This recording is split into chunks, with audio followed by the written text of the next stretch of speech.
Yan guys, so merienda time muna tayo. Andun sa labas. Habang nag-aantay, so ayan. Cloud9.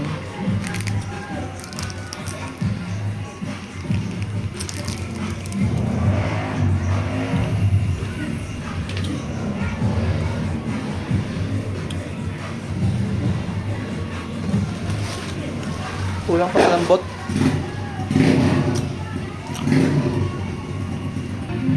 So yan guys, medyo malambot-lambot na siya. Ngayon, ang gagawin natin ay hindi na natin isusote yung hindi na natin igigisa yung gulay, rekta lagay. Lalambot naman yan. Para pagka lambot na itong karne, lumambot na din yung gulay. So yan ang gagawin natin guys. So ayan, kunin natin si gulay. Ilagay na natin lahat dyan. Ay, nakalimutan natin yung sibuyas. Okay lang yan.